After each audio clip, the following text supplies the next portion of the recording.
Certes, voyager est un grand plaisir, mais le plus grand plaisir, c'est peut-être de revenir pour raconter à ses amis tout ce qu'on a vu.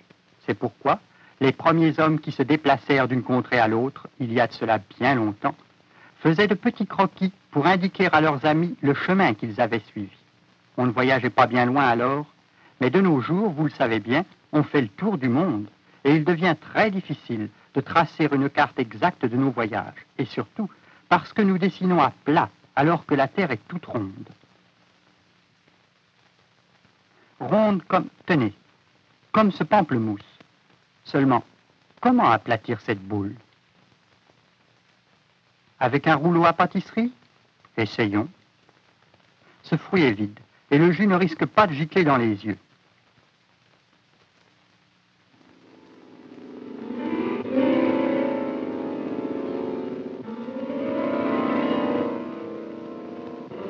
Non, vraiment, voyez, quel mauvais travail. Est-ce bien plat? Non. Et puis, le résultat ne sera jamais le même. Voyons, faisons une seconde expérience, mais mieux cette fois. Découpons des rondelles, très soigneusement. La moitié supérieure d'abord, près du pôle.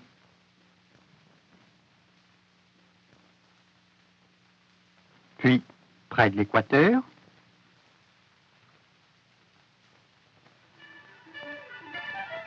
Puis l'autre moitié,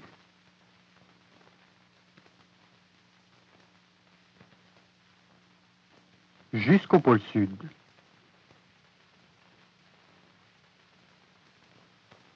Et enfin, tout autour, du pôle nord au pôle sud. Et maintenant, enlevons l'écorce et aplatissons-la. L'intérieur, pas besoin. Et nous pourrons retourner chaque bande si nous voulons voir l'envers. Ah, cette fois, nous avons aplati notre monde. Seulement, voyez tous ces trous. La vraie Terre n'a pas de trous. Aussi, plaçons une feuille de celluloïd sur nos bandes et dessinons ce que nous voyons. Quant aux espaces vides, remplissons-les. Voyez-vous, sur les bords, les continents sont tout déformés. Mais là, au milieu, nous avons une bonne carte de l'Europe et de l'Afrique. Bon, maintenant, rassemblons nos bandes du côté droit.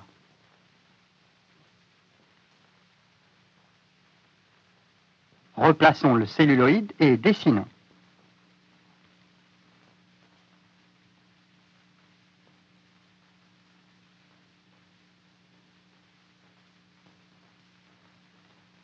Voici l'Australie et l'Asie, très bien. Mais qu'est-ce qui est arrivé à l'Amérique? On ne la reconnaît même plus.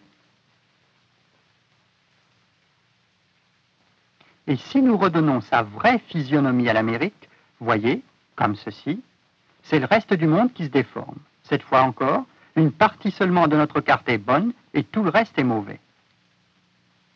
Tout ceci ne nous donne pas réellement une bonne carte de la Terre.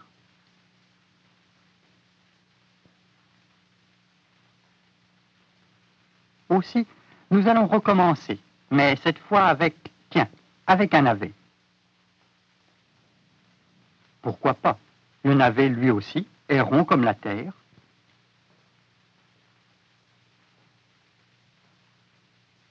Nous allons le couper en deux.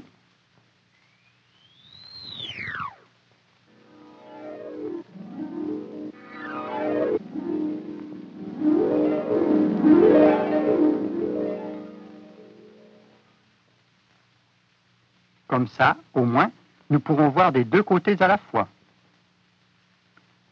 Et puis, encore en deux. C'est déjà mieux, n'est-ce pas? Bon, encore une fois.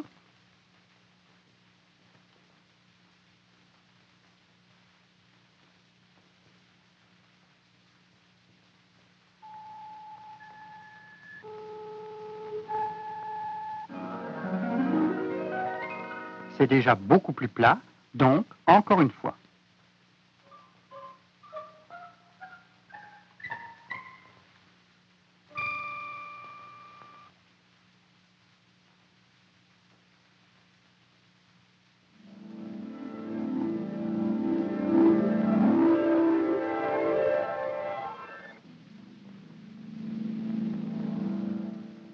Maintenant, nous pouvons appliquer notre celluloïde autour.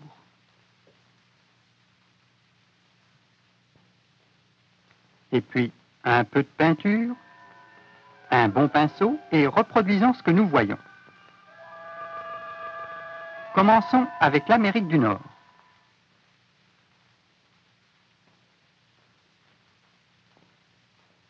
Voici l'Alaska, la baie d'Hudson, Québec, les provinces maritimes, la Floride, le Mexique.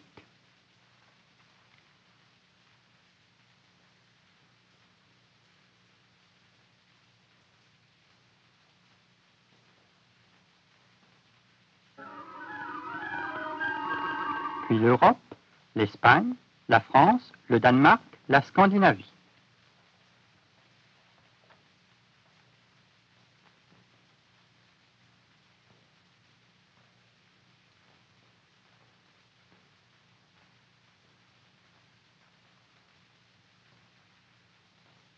Puis l'Afrique.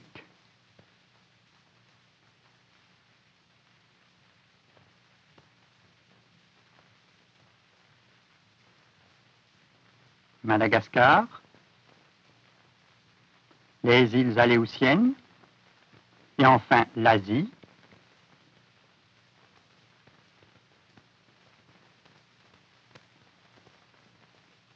la Chine, le Siam,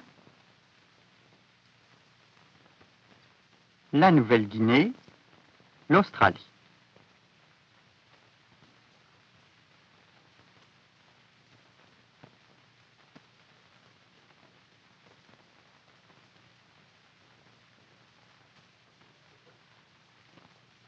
Ce dessin est bien connu. C'est celui de la carte Mercator que vous trouvez dans presque tous les atlas. Très exact comme vous voyez tout autour de l'équateur, mais les deux pôles sont devenus d'immenses lignes droites au lieu d'être de petits cercles. Si vous voulez voyager autour de l'équateur, bien sûr, cette carte vous rend les plus grands services. Mais essayez d'aller au pôle sud et vous ne le trouverez jamais.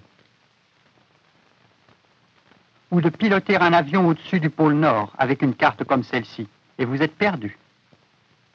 Très bien. Alors, replaçons les morceaux en cercle autour du pôle Nord, et voyons si nous pouvons obtenir une meilleure carte. Auparavant, nous pouvons aplatir les morceaux un peu plus. Voyons avec notre celluloïde. Le pôle sud est devenu comme un immense cercle, plus long que l'équateur. Mais le pôle Nord est parfait. Ainsi, chaque fois que nous obtenons une carte correcte pour une partie de la Terre, tout le reste est déformé. Ici, l'Asie seule a la forme convenable, alors que l'Amérique entière est méconnaissable. Là, les deux Amériques sont parfaites, mais tout le reste est déformé.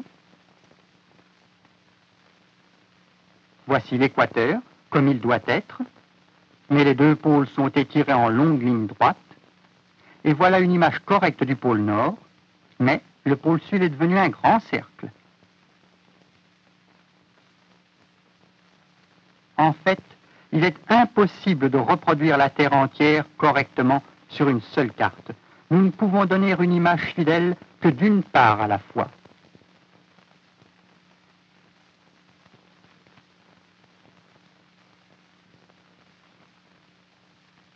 Et c'est pourquoi le globe est encore la seule représentation exacte du monde entier.